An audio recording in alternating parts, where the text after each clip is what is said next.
France versus Colombia. ഇന്നലത്തെ match നിങ്ങൾ കണ്ടിട്ടുണ്ടെങ്കിൽ ഒരു കാര്യം ഞങ്ങൾക്ക് ഉറപ്പിക്കാം, ഫ്രാൻസ് ഇത്തവണയും വേൾഡ് കപ്പിൽ പുലികളാവുന്നുള്ളതിൽ യാതൊരു സംശയമില്ല. ഇന്നലെ ദശാംശ് ബി ടീമിനെ ഇറക്കിയിട്ട് അഴിഞ്ഞാടാൻ വിട്ടുകയാണ്. അതായത് കൊളംബിയ നമുക്കറിയാം ഇത്തവണ വേൾഡ് കപ്പ് എടുക്കാൻ ചാൻസ് ഉള്ള ആദ്യത്തെ 10 ടീമുകളിൽ ഒരു ടീമാണ്. ഫിഫ റാങ്കിങ്ങിൽ ആദ്യത്തെ 15ൻ്റെ അകത്താണ്. കഴിഞ്ഞ കോപ്പ ഫൈനലിസ്റ്റാണ്. അർജൻറ്റീനയെ വിറപ്പിച്ചു, ബ്രസീലിനെ തോൽപ്പിച്ചിട്ട് ഫൈനലിലെത്തി. പിന്നെ അതിനൊക്കെ പുറമെ അവർക്ക് സപ്പോർട്ടായിട്ട് ലോകത്ത് ഏത് സ്റ്റേഡിയത്തിൽ പോയി കളിച്ചാലും കടുന്നൽ കൂട്ടം പോലെ മഞ്ഞ കടലാക്കി മാറ്റാൻ കഴിവുള്ള ആരാധക കൂട്ടങ്ങളുള്ളതാണ്.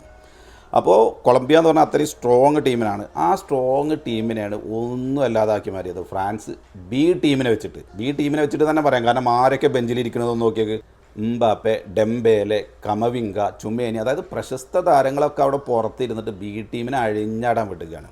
അതാണ് ദശാംസിൻ്റെ ഒരു കഴിവ്. ഞാൻ കഴിഞ്ഞ വീഡിയോയിലും പറഞ്ഞിരുന്നു, ദശാംസ് കാലങ്ങളായിട്ട് ഫ്രാൻസിൻ്റെ കോച്ചാണ്. അപ്പോൾ എവിടുന്ന് ടീമിനെ പിക്ക് ചെയ്യണം, എങ്ങനെ കളിപ്പിക്കണം എന്ന് ദശാംസിനോളം ഐഡിയ ഉള്ള പലരും സിദാൻ്റെ പേരൊക്കെ പറഞ്ഞു കേൾക്കുന്നുണ്ട്. സിദാൻ വന്നാലൊന്നും ഫ്രാൻസ് ടീമിനെ ഇത്ര ഇമ്പാക്റ്റ് ചെയ്യാൻ പറ്റുമെന്ന് എനിക്ക് തോന്നുന്നില്ല. ദശാംസ് ഇപ്പോൾ നിലവിൽ നല്ല രീതിയിലാണ് കോച്ച് ചെയ്യുന്നത്. അത് കുറച്ച് കാലങ്ങളായിട്ട് വേൾഡ് കപ്പിൻ്റെ റിസൾട്ട് നോക്കിയാൽ തന്നെ നമുക്കറിയാൻ കഴിയും. മാത്രമല്ല 998 മുതലുള്ള വേൾഡ് കപ്പിന് എടുത്ത് നോക്കിയാൽ ഇത്രയും കൺസിസ്റ്റൻ്റ് ആയിട്ട് ഇത്രയും സ്ഥിരതയാർന്ന പ്രകടനം കാഴ്ചവെക്കുന്ന മറ്റൊരു ടീം ഇന്ന് ലോകത്തില്ല എന്ന് തന്നെ പറയാം. അതായത് 7 ലോകകപ്പിൽ 4 എണ്ണത്തിലും ഫൈനൽ, 2 എണ്ണത്തിൽ ചാമ്പ്യന്മാർ. അതും ലാസ്റ്റ് കഴിഞ്ഞ 2 എണ്ണത്തിൽ 1 ഫൈനലിസ്റ്റും 1 ചാമ്പ്യന്മാരും. ഫ്രാൻസ് ആകെ നിരാശപ്പെടുത്തി എന്ന് പറയാൻ പറ്റുക 2002-ലും 2010-ലാണ്. ബാക്കിയുള്ള മുഴുവൻ വേൾഡ് കപ്പിലും മികച്ച പ്രകടനമായിരുന്നു കാണിച്ചത്. ഇത്തവണയും അതിന് യാതൊരു മാറ്റവും ഉണ്ടാവില്ല. നമുക്ക് ടീം നോക്കിയാൽ തന്നെ അറിയാം.